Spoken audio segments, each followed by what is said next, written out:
과학 Ready Go! 선생님이 너네 각자 시험 범위 어떻게 쓰는지 다 끝내줄 거니까요. 너무 걱정하지 마시고요. 2학기가 너네 기간이 좀 짧아요.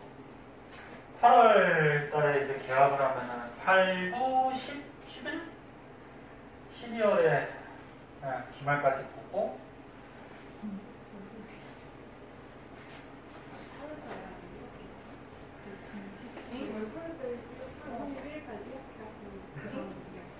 자, 생태계라고. 자, 여기도 거의 외우는 조금 쉬운 단어인데요. 과학에서 물화생지 중에 이제 생명 쪽에 해당하겠죠.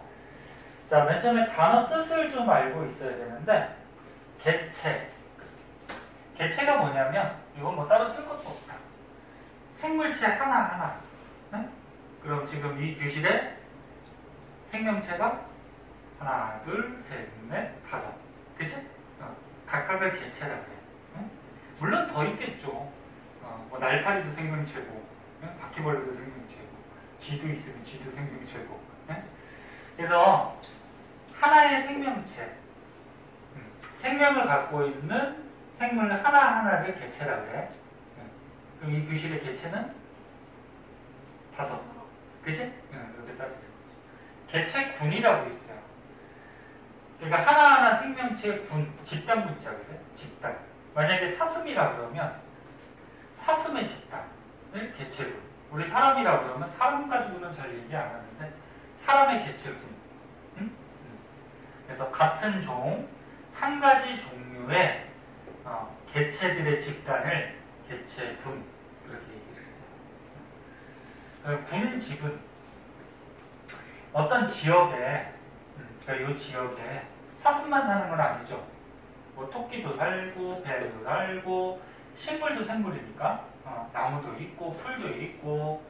그래서 한 지역에 여러 개 개체군들이 다 같이 모여 살아요. 그래서 한 지역에 모여 있는 여러 개의 개체군들을 합해서 뭐라 해? 군집. 그러니까 사슴 개체군, 토끼 개체군, 뱀 개체군, 얘네들이 모여서 있는 덩어리를 뭐라 해? 군집. 그러면 생태계는 가장 큰 의미죠. 자연환경. 얘네들을 동식물이 살고 있는 자연환경과 생물들을 다 합해서 생태계. 그럼 이제 크기 순서대로 하면은 이 그림에 나온 것 같이 이렇게 되겠죠. 그럼 거꾸로 얘기하면 어떤 생태계 안에 군집이 있고, 군집 안에 개체군이 있고, 개체군 안에 개체가 있겠죠. 그래서 의미만 좀 봐주시고요. 그 다음으로 이제 넘어가시면 또 사진이라도 찍어놔야겠죠. 찍어놓으면 안 보니까. 자, 넘어가시면 생태계 구성 요소라 그래가지고 이건 초등학교 때 나와요. 초등학교가 한참 전이죠. 생태계의 구성 요소. 생산자, 소비자, 분해자 뭐 이런 거 들어갔잖아. 초등학교 때 나오면. 생태계는 환경적인 요소, 비생물적인 요소하고 그 다음에 뭐 생산자, 소비자, 분해자 같이 생물적 요소로 크게 나눠요. 여기다가 그려볼게요. 생태계는 비생물적 요소. 비생물적 요소라고 그러면 뭐냐면 이 생물들이 살아가기 위한 보통 환경을 얘기하는 건데 뭐 땅, 물, 뭐 온도, 햇빛 뭐 이런 등등 같이 이런 것들은 살아있는 게 아니죠. 살아있지 않고 이 생물들이 살아갈 수 있는 여러 환경 같은 것들을 얘기하는 거예요. 그러면 생물적 요소는 살아있는 생물들을 얘기하는 거지. 동물, 식물, 뭐 이런 것들을 비롯해서. 근데 크게 세 가지. 뭐 생산자가 있을 거고요. 그 다음 뭐 소비자도 있고요. 또 누구도 있어요? 분해자도 있고. 생산자라 그러면 뭐야? 보통 식물들 얘기하죠. 햇빛 받아서 광합성해서 영양분을 생산하는, 광합성하는 그런 식물들을 생산자라고 그러고, 소비자는 뭐예요? 먹이를 먹는 애들이지. 먹이 먹는 애들.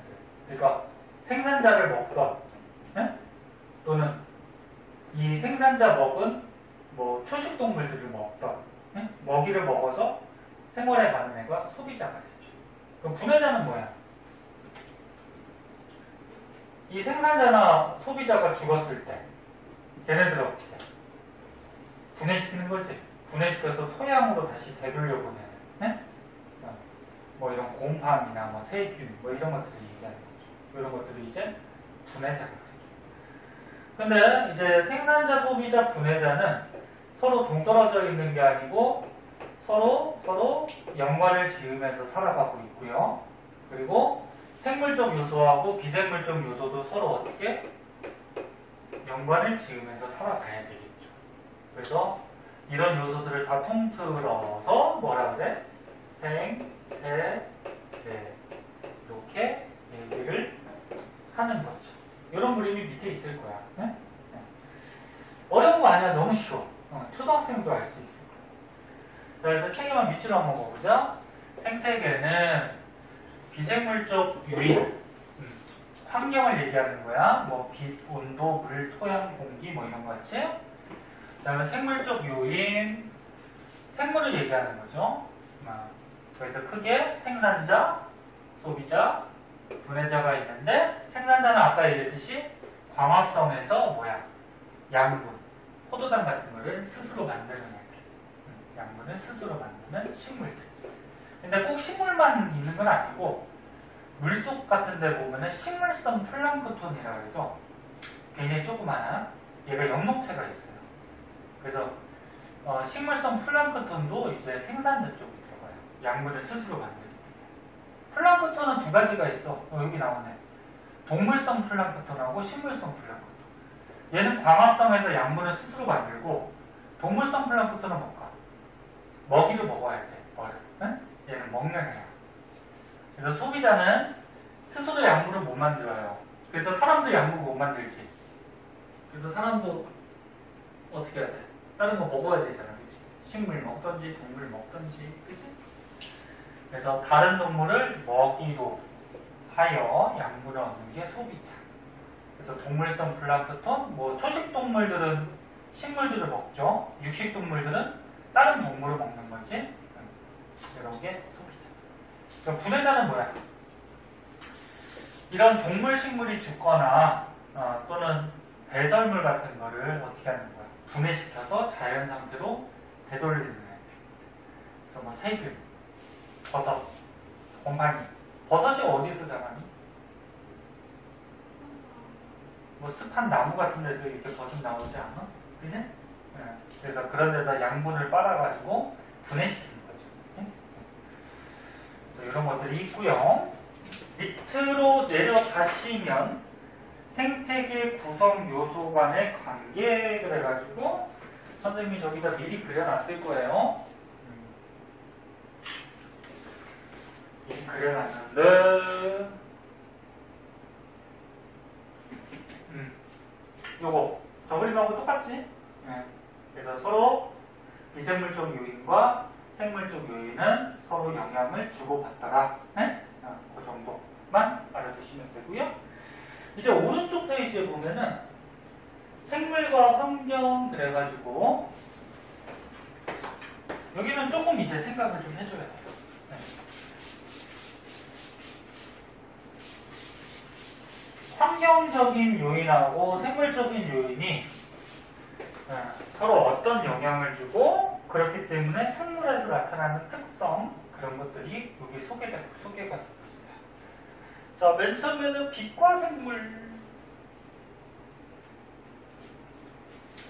자, 빛이 생물한테 영향을 주는데 특히 식물 같은 경우에 영향이 좀 크고요. 동물도 마찬가지고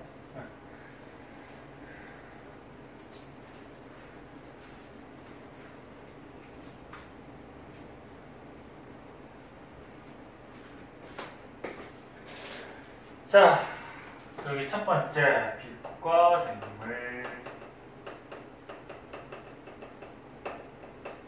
빛의 세기에 대해서 한번 보자. 빛의 세기. 너네 빛이 그냥 햇빛 얘기하겠지? 보통 자연 상태에서는 햇빛이죠. 그래서 빛이 강한 곳에 사는 식물하고 빛이 좀 약한 곳에 사는 식물. 그러니까 빛이 잘 들어오는 곳에 사는 식물, 빛이 좀 잘 못 들어오는 곳에 사는 식물. 얘네들의 잎의 구조가 좀 달라요. 여기 보면 얘는 지금 잎을 확대해서 그리는 거거든. 잎을 조금 잘라서 현미경으로 두껍지. 얘는 어때? 얇죠. 근데 일단 식물들이 햇빛 받아서 뭐하니? 광합성해요. 근데 잎에 어디에서 광합성할까? 엽록체에서. 그래서 잎의 구조를 보면은 겉에 잎을 덮고 있는 뭐 표피 조직이라는 게 있고 엽록체가 이렇게 세로로 빼곡히 들어있는 곳이 있어요. 이거 무슨 조직이라고 할까? 여기 써있는 거 같이?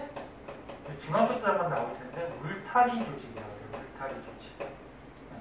그러니까 울타리 같이, 울타리 알지? 넘어가지 말라고 이렇게 나무로 이렇게 박아놓은. 네? 그 울타리 같이 엽록체가 세로로 빼곡히 있다 그래서 울타리 조직. 그리고 뭐 식물 안에 물관체가 잎에 뭐 인맥이라는 것도 있고 또 엽록체가 이렇게 약간 듬성듬성 있는 뭐 해면 조직 뭐 이런 것도 있어요.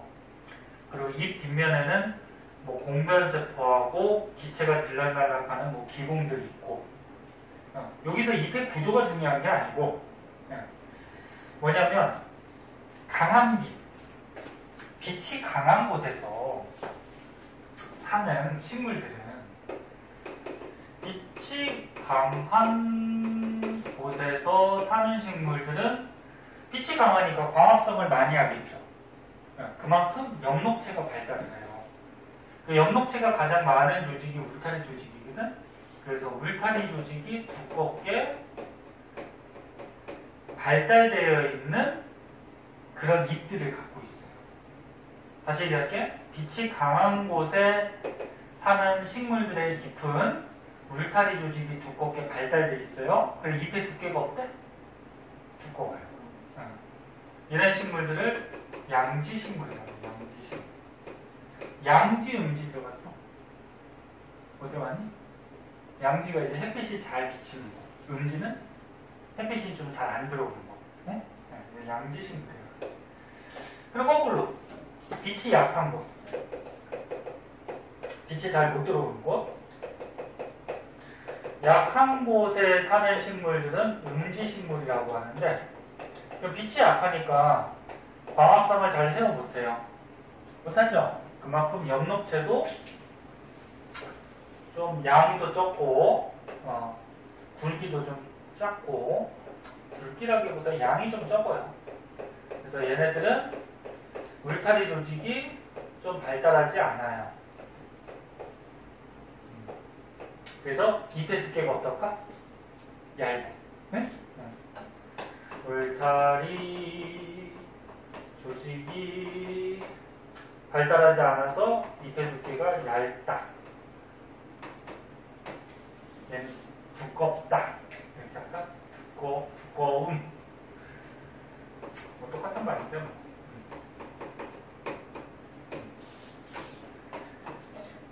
그러니까 얘가 뭐라 할까? 울타리 조직이? 네. 뭐 의미 알겠지? 이렇게 된다는 거예요.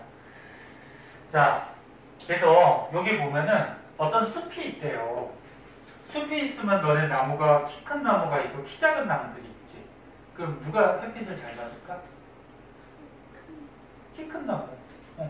봐봐. 나무가 이렇게 커. 키가 커. 뭐 나무나 풀이 키가 작어. 그럼 이렇게 뭐 숲들이 이루어져 있어. 그럼 어디에 햇빛이 잘 들어가겠니? 키 큰 나무 쪽에 햇빛이 잘 들어가겠지. 그 다음에 요 밑에 있는 식물들은 그늘이 지니까 햇빛이 좀 잘 못 들어가겠지. 그럼 여기 키 큰 나무들은 위쪽에 있으니까 강한 빛에 적응하면서 살아갔겠죠. 그죠?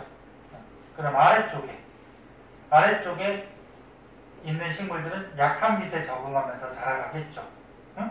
그러면 요 강한 빛에 적응하는 식물들은 광합성을 활발히 하니까 울타리 조직이 어떻게 돼? 발달하겠죠. 응? 그럼 요 약한 빛에, 즉 아래쪽에 있는 얘는 이쪽,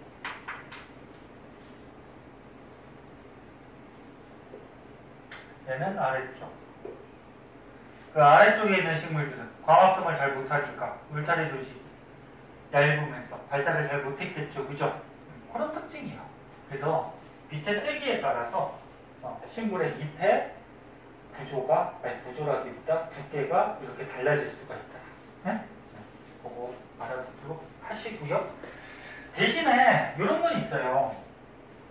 여기 보면 요 약한 빛에 사는 식물들의 잎은 얇아요. 얇은데 광합성하면서 살아야 되잖아, 그치?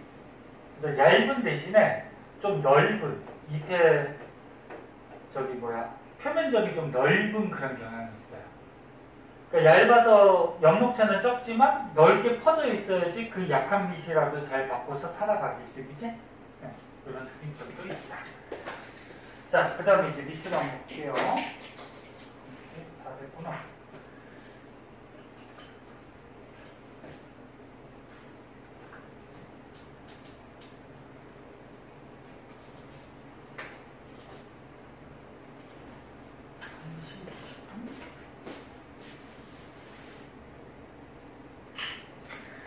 자, 그 밑에 보시면은 육지에 사는 식물만 빛의 영향을 받는 게 아니고 바닷속이나 물속에 사는 다른 식물들, 걔네들도 이제 빛의 영향을 받는데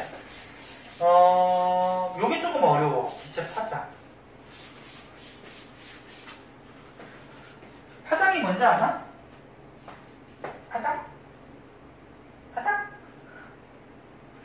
게임할 때 파티장을 파장이라고 그러죠. 게임 안 하냐? 안 좋아하냐? 그래요? 파장. 선생님도 젊었을 때 게임 좀 많이 했었는데 게임을 하다 보면은 나중에 내가 이걸 왜 레벨을 올리고 있지? 그러면서 이제 좀 한심한 생각이 들 때가 있어요. 그 레벨 많이 올린다고 남는 게 뭐가 있는 거지? 그지?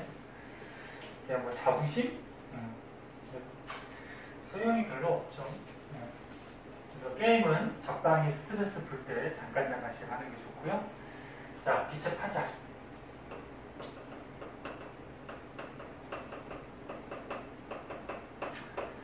일단 빛은 종류가 여러 가지가 있어요. 대표적으로 뭐 자외선, 가시광선, 적외선 뭐 이런 것들이 있는데 사람 눈에 보이는 빛은 뭐라 그래? 가시광선이라고 그러죠. 가시광선 중에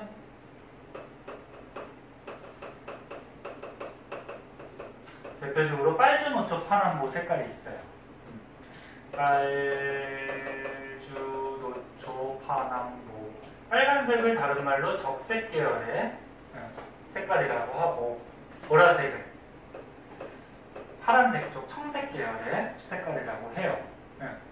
근데 청색 계열의 빛하고 적색 계열의 빛 중에 누가 에너지가 더 클까? 혹시 아니? 뭐 앞에서 청색 계열의 에너지가 커요.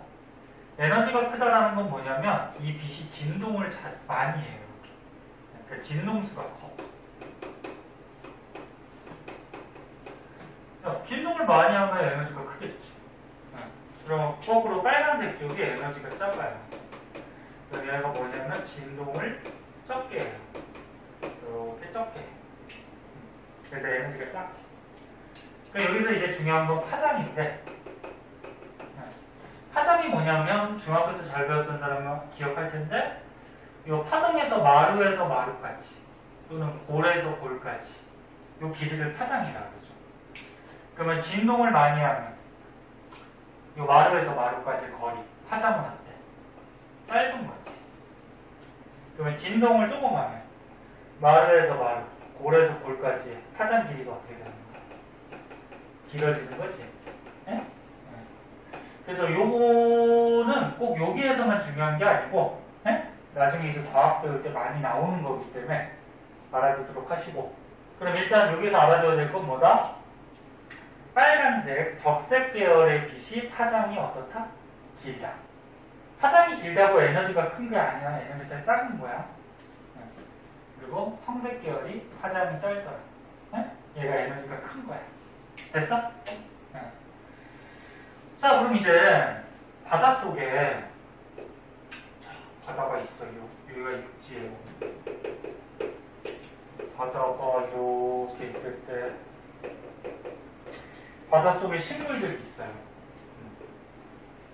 얕은 곳, 뭐 중간, 깊은 곳, 식물이라고 해도 아니? 자, 햇빛이 들어와. 햇빛이 여기로 이렇게 들어와서 이 바다에 사는 식물들도 햇빛을 받아서 뭐하니? 광합성을 하겠죠. 광합성하면서 양분을 얻으면서 살아가요. 근데 이 깊은 곳까지 들어갈 수 있는 빛은, 잘 보세요. 빛의 에너지가 강해야지 깊은 곳까지 들어가겠지. 강하지 못하면 뚫고 못 들어가겠지, 물을. 그치? 그럼 강한 빛이 청색 쪽이야, 적색 쪽이야? 청색이 에너지가 강하다 그랬지. 에너지 강한 게 파장이 짧은 거야. 그래서 깊은 곳은 빛이 들어갈 때 청색 계열, 청색광이 잘 들어가요. 청색광. 얘가 에너지가 어떤 거? 큰 빛. 네? 반대로 파장은 어떤 거? 짧은 거. 그래서 여기 보면 지금 청색광이 여기 나노메타라고 적혀 있거든? 나노메타. 파장이 뭐 단인데 청색광의 숫자가 어때? 가장 적죠. 이게 파장이 얘기하는 거야. 파장이 제일 가장 작은. 네?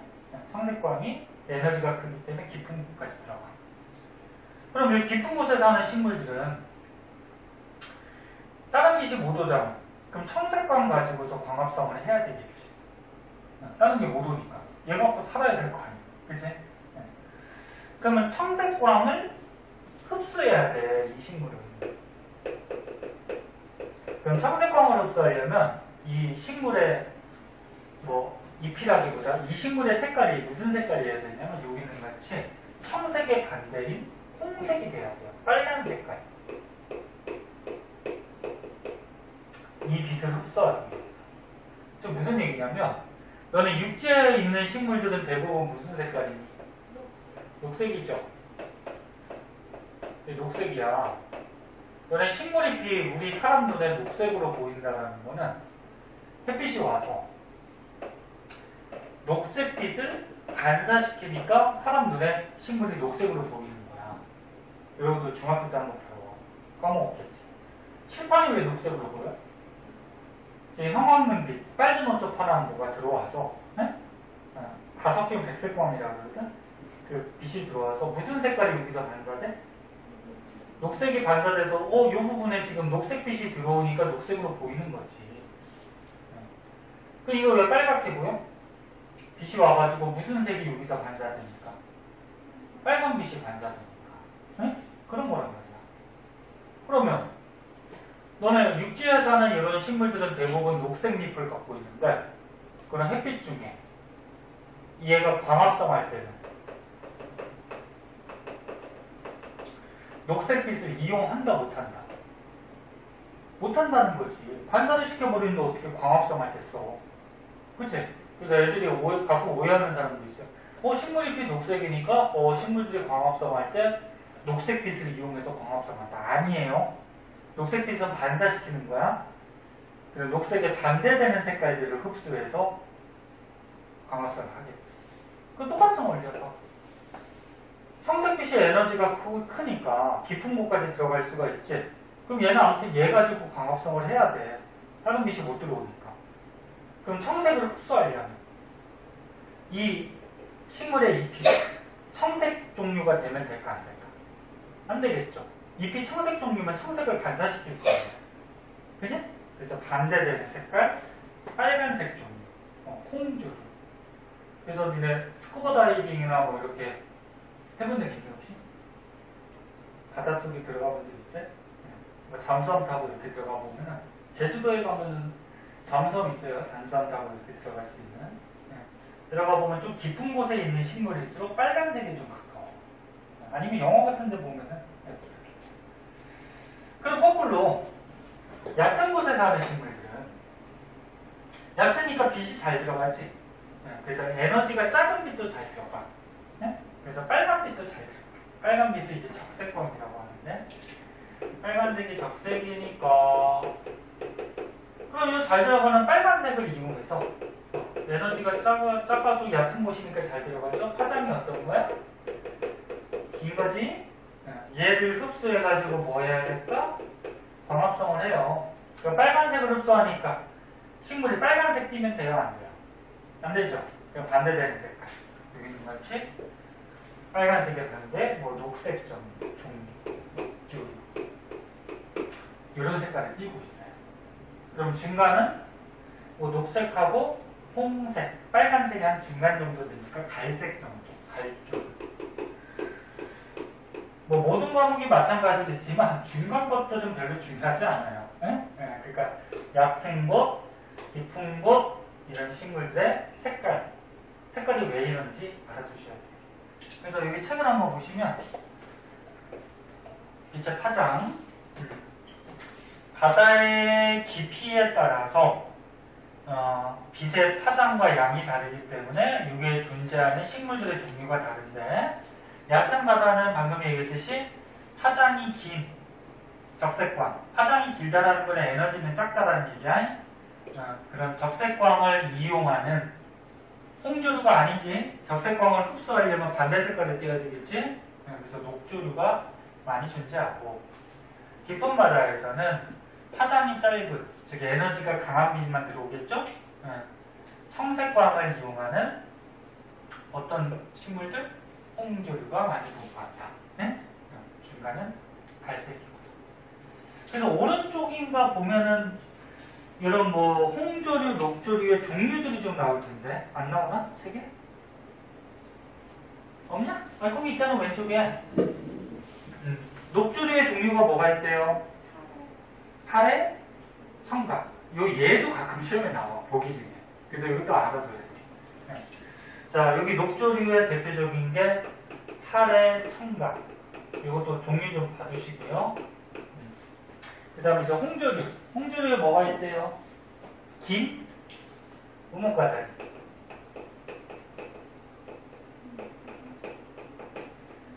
너네 김이 시커먼색으로 보이지? 근데 햇빛에 이렇게 비춰보면 붉은색 돼요. 김 이렇게 먹기 전에 이렇게 비춰봐.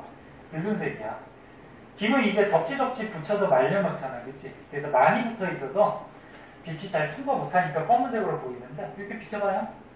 붉은색 돼요. 갈조류는 뭐 잘 안 나오는데 갈조류는 뭐 참고삼아. 뭐가 있어요? 미역, 다시마. 얘는 뭐 중간이라도 잘 나오진 않아. 뭐 이런 것들이 있다.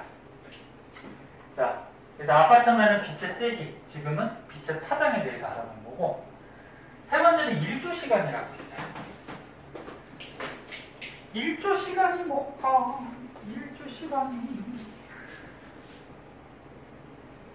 일조시간이 뭐니? 그치, 해 떠 있는 시간. 너네는 낮이 좋니? 밤이 좋니? 어떤 사람은 햇빛이 쨍쨍 내리쬐면 낮이 좋다는 사람이 있고, 어떤 사람은 분위기가 있는 밤이 좋다는 사람이 있고.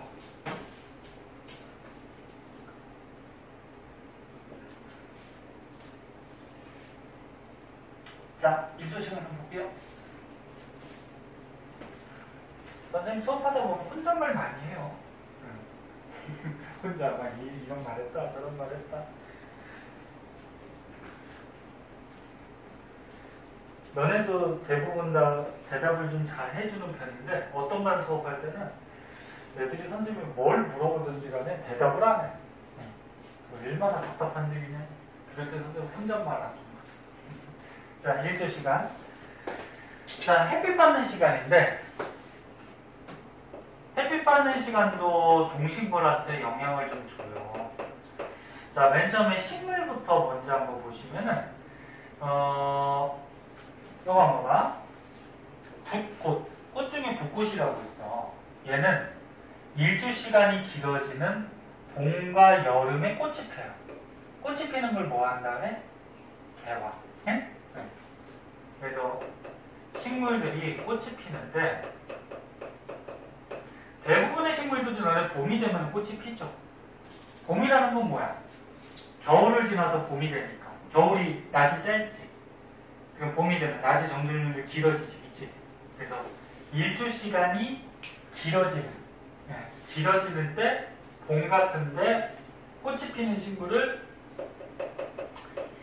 장일식물이라고 해. 이런 말은 잘 쓰진 않는데 그냥 혹시나 알아두세요. 어떤 거? 일조 시간이 길어지는. 언제? 봄 같은데. 봄 같은데 꽃이 펴요. 뭐 종류는 그냥 참고삼아 봐주세요. 꽃 같은 거.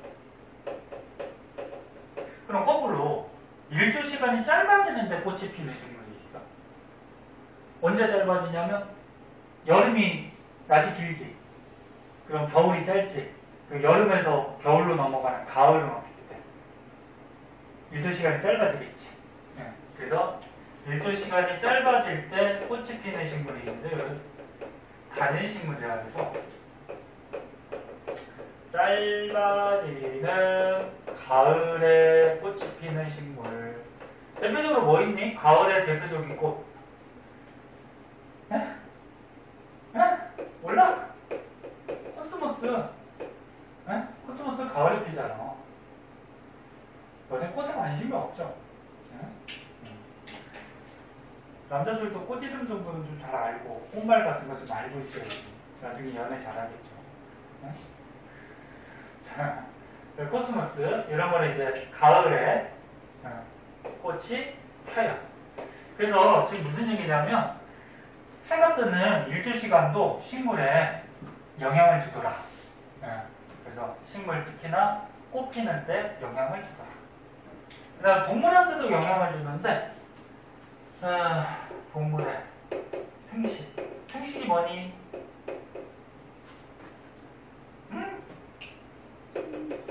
자식 낳는 거. 생식세포라고 그러면 자식 낳는 세포, 정자, 난자 뭐 이런 거. 생식이 자손을 퍼뜨리는 걸 생식한다 그래.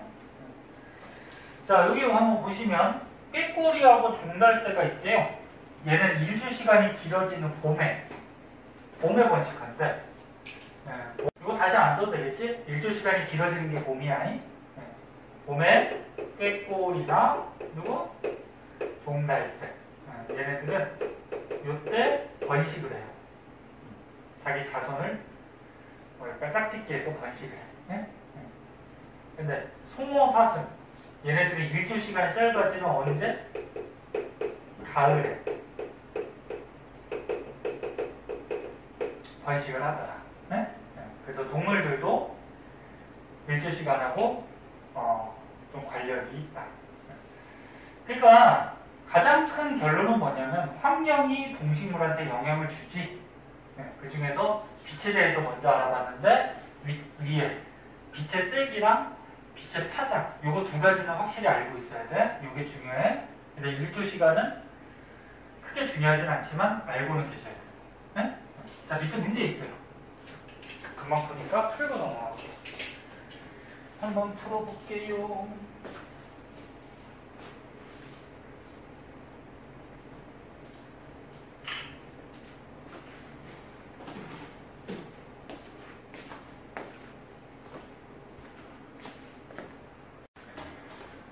자, 여기 부분은 특별하게 선생님이 필기할 게 별로 없거든?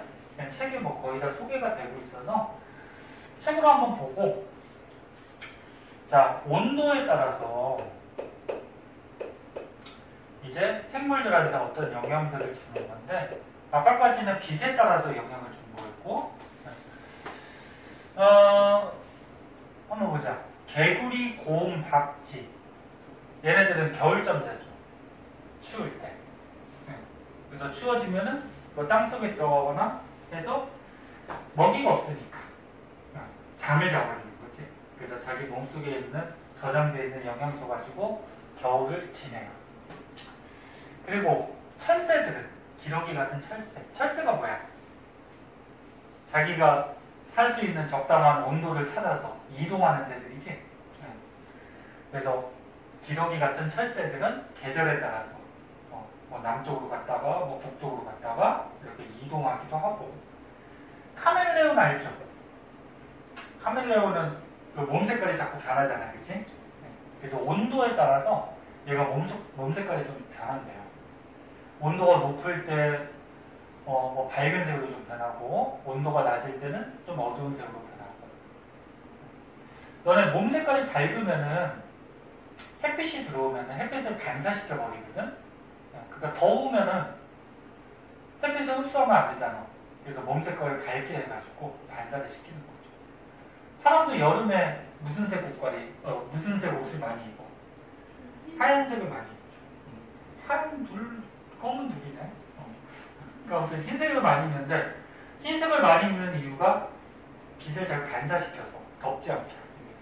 그럼 반대로 겨울이 되면 어떻게 될까? 몸 색깔을 어둡게 만들어서 그냥 추울 때 햇빛을 잘 흡수하는 거죠. 검은색이 잘 흡수하지. 그래서 사람들도 겨울철에 검은 옷을 많이 입죠. 그 다음에 추운 지방에 사는 정원동물. 정원동물이 뭐야? 체온이 잘 변하지 않는, 사람같이 체온이 일정한 그런 동물들을 정원동물이라고 그러죠. 그럼 자기 체온을 유지해야 되니까 추운데 어떻게 해? 털을 많이 나게 해가지고 털로 자기 체온을 보호해 줘야 되겠죠. 그래서 얘네들은 뭐 깃털이나 털이 발달되어 있고, 그 다음에 지방이 열을 잘 전달시키지 못하는 물질이거든. 그래서 너네 사람도 마찬가지로 선생님같이 마른 사람은 지방이 별로 없어요. 그리고 몸에 있던 열이 잘 빠져나가. 그래서 잘 빠져나가기 때문에 여름에 더위를 잘 안 타요. 마른 사람들이 보통. 더우면 열이 잘 나가니까 체온이 금세 내려가요. 근데 뚱뚱한 사람들은 어때? 뚱뚱한 사람들은 지방이 많아. 그러면 지방이 열 전달률이 안 좋거든요. 그러니까 몸 안에 있던 열이 잘 빠져나가지 못해. 그러니까 뚱뚱한 사람, 지방 많은 사람이 열이 잘 못 빠져나가니까 더위도 잘 타고, 아무튼 체온을 내려야 되니까 땀이 나는 거죠, 땀이. 그래서 뚱뚱한 사람들은 땀이 많이 나요. 땀이 나서 그 땀을 증가시키면서 열을 날려보내는 거지. 그래서 일단 피하 지방, 추운 지방에 사는 동물들은 지방층이 좀 두꺼워요. 그래야지 자기 몸에서 열 빠져나가는 걸 어떻게 막아줄 수가 있죠. 그래서 대표적으로 북극여우, 사막여우 이거 잘 나오거든요. 북극여우 같은 경우에는 몸집이 커요. 몸집이 왜 클까? 방금 전에 얘기했듯이 지방층이 두꺼워서 그래요. 지방층이 두꺼워서. 추운데 열을 날려보내면 안 되잖아, 그치? 그래서 지방을 두껍게 싸고 있어서 몸집이 좀 크고, 말단 부위가 작아요. 말단 부위가 작으면 어떻게 될까? 귀나 이런 귀 부분, 귀가 보통 많이 나오는데 귀가 작아서 귀로 열이 방출되거든? 근데 귀로 열 나가는 거를 막아주는 거죠. 작아서. 그래서 다시 한번 얘기하면 북극여우는 몸집이 커요. 지방층이 두껍기 때문에. 그리고 말단 부위가 작아요. 왜? 말단 부위로 열을 빼내면 안 되잖아. 추우니까. 그럼 반대로 사막여우는 어때? 사막에 더운 지방에 사는 여우는 몸집이 작겠죠. 왜? 지방층이 별로 없으니까. 그리고 말단 부위가 어때야 돼? 커야 돼. 커야지 이 귀를 통해서 열을 많이 방출시킬 수가 있겠죠. 그죠? 뭐 이런 특징점들이 있다. 자, 이건 온도에 대한 거고요. 그 다음에 이제 식물에서 온도에 대한 거 한번 보도록 하자.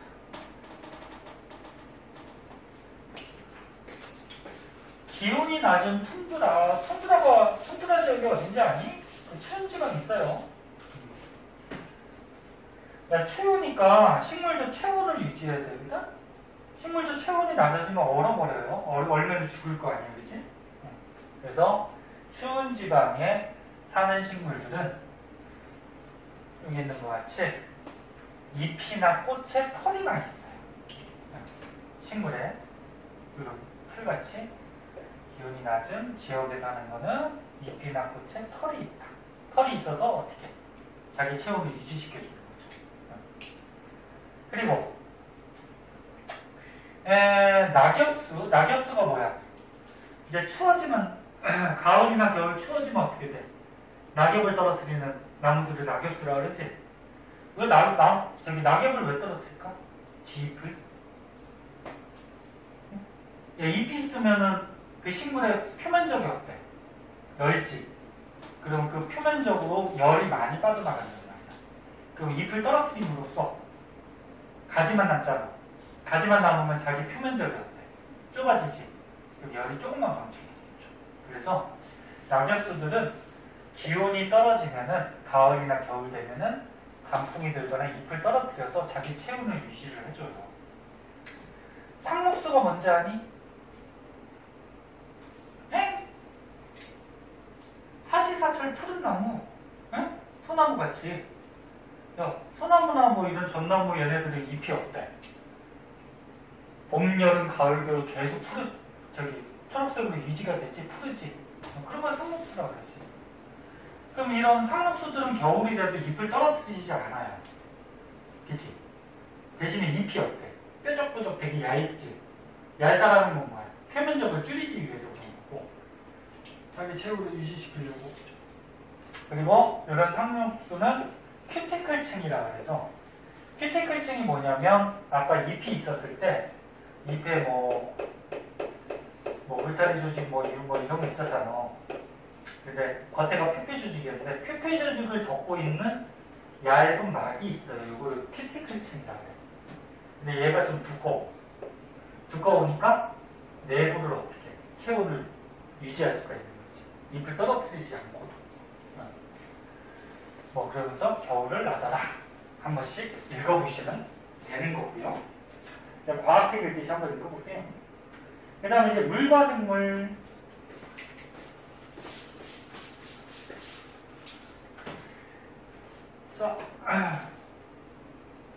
다른 요소들도 중요하지만 생물들이 살아갈 때 물이 또 굉장히 중요하죠.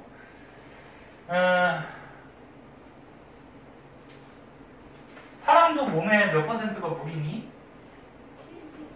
그치. 한 60-70%가 물이에요. 사람도 거의 물덩어리고, 식물 같은 경우에는 거의 몸의 한 90%가 물이 되고, 그래서 아무튼 생물들은 물이 몸속에 많고, 몸속에 많아야지 살아가는데 유리하죠.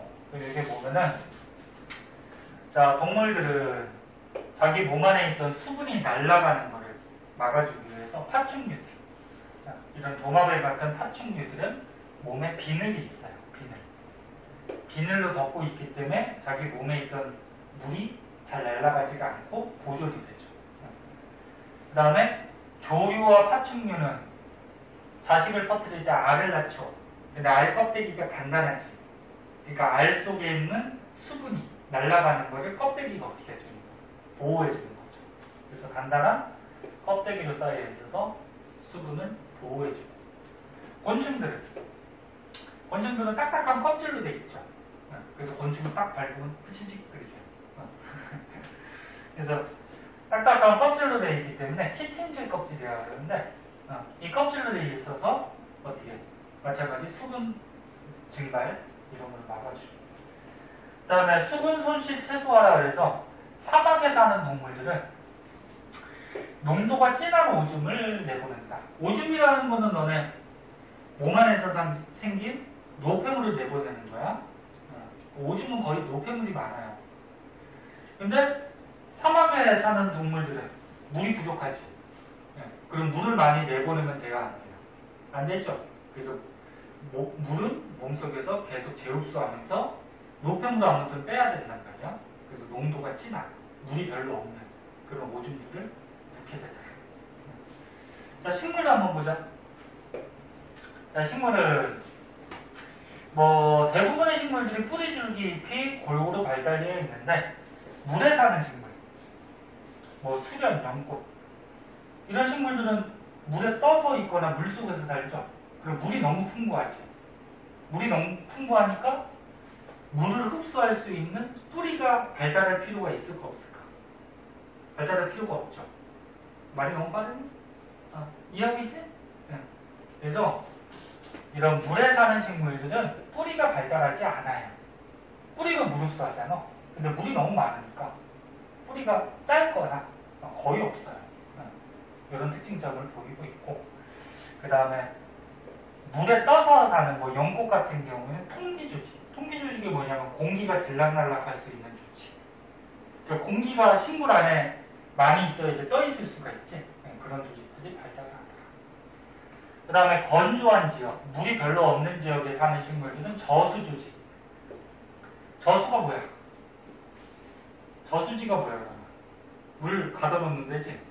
그러니까 식물에도 몸 안에서 물을 어디 모아둘 수 있는 저수 조직들이 발달되어 있고, 그 다음에 선인장 같은 경우에는 사막에 사니까 원체 물이 없지. 그러니까 잎이 많으면, 잎이 넓거나 많으면 증산작용으로 자기 몸에 있던 물이 막 빠져나가니까 잎을 어떻게 해? 가능한 한 쭉 핀 거야. 쭉 펴가지고 심지어 뭘로 바뀐 거야? 가시로 바뀐 거죠. 선인장이 가시는 원래 잎이 변한 거야. 자, 이런 거 같이 물도 동식물한테 영향이 있더라. 마찬가지 한번 읽어보시면 되고요. 너무 쉬워요. 토양과 생물 땅.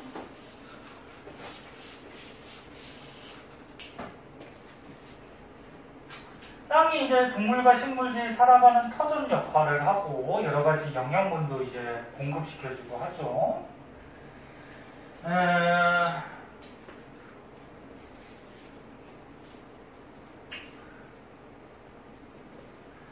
땅 속에 있는 동물들이나 이런 생물들이 걔네들도 호흡을 해야 되거든. 근데 겉에 부분하고 속 부분 중에 어디가 산소 양이 많을까? 겉에가 많겠죠. 왜? 공기 중에 산소가 흙 알갱이들 사이로 들어가 있을 때 겉에가 산소가 많을 거 아니야. 그래서 겉에 사는 뭐 세균이나 이런 생물들을 보면은 호기성 세균이라 해서, 호기성 세균이 뭐냐면 이 공기 산소 가지고 호흡하는 세균들이거든요. 그러면 깊은 곳에 사는 세균들 산소가 부족하지. 그러면 뭐 향기성 세균이라 해서 산소 없이 호흡하는 이런 세균들이 분포를 해요. 즉 무슨 얘기냐면 토양의 깊이에 따라서 공기의 함량이 어때? 달라요. 다르니까 깊이에 따라서 사는 세균의 종류도 어떻게 된다? 달라집니다. 네? 뭐 산소 호흡하는 세균, 산소 없이 호흡하는 세균. 그 다음 지렁이나 두더지 같은 경우에는 땅 파고 다니죠. 지렁이도 땅 파고 다니고. 지렁이가 비 오면 왜 땅 위로 튀어나오니? 근데 비 온다 하면 막 지렁이들 많잖아. 요즘은 또 환경 오염돼서 지렁이가 별로 안 보이지. 야, 왜 튀어나와? 겉으로. 땅 속에 있다가. 비가 오면은 빗물들이 들어가니까 땅 속에 공기의 양이 어때? 적어지지? 그럼 지렁이도 숨 쉬어야 된단 말이야. 그 공기가 없으니까 위로 올라오는 거죠. 그래서 공기 중에서 숨을 쉬는 거지. 그래서 자꾸 올라오는 거야. 그런 거 마찬가지로 얘네들도 호흡을 해야 되고 또 땅속에 사는 여러 가지 생물들도 호흡을 해야 되는데 지렁이하고 두더지가 땅을 파고 다녀서 토양의 통기성을 높여주죠. 공기가 잘 들어갈 수 있게. 네? 그래서 산소가 필요한 동식물들이나 뭐 여러 가지가 살기 좋은 환경을 만들어주고, 그 다음에 토양 속의 미생물들이 이제 동식물이 죽거나 배설물들을 어떻게 분해시키죠? 분해시키면 이제 그 영양분들을 땅 속에 넣어서 또 다른 생물에 양분, 먹이로 또 제공을 시켜주죠. 한번 보시고요. 오른쪽 공기와 생물.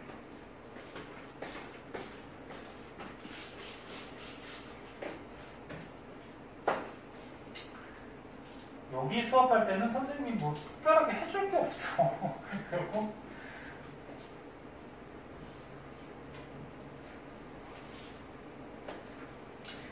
이렇게 보면 이게 생명인데 생명이 쉬워 보이지?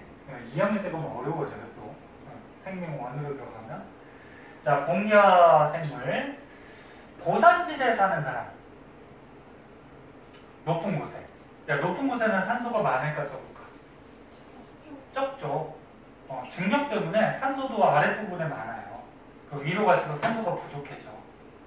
그러면 우리 몸에서 산소를 운반하는 혈액의 성분이 뭐야?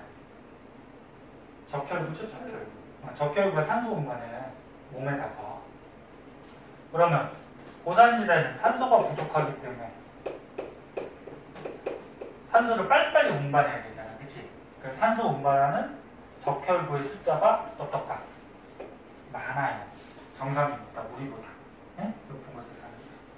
그래서 산소를 효율적으로 빨리빨리 운반하는 그런 특성을 갖고 있고요. 그리고 공기는 뭐 생물이 호흡할 때, 광합성할 때 이런 데 사용하는 건 당연한 얘기고요. 그리고 뭐 이렇게 공기 성분도 변화시킬 수가 있다, 뭐 그런 얘기고. 그다음 인간과 생태계, 인간하고 지구상의 모든 생물은 서로 상호작용하면서 살아가고 있는데, 인간이 생태계를 많이 파괴하죠. 인간만 없으면 자연은 오염되지도 않고 뭐 잘 돌아가겠죠. 인간이 가장 문제죠. 자, 그래서 이거는 뭐 크게 중요한 건 아니고. 자, 밑에 문제 있어요. 문제 한번 풀어보자.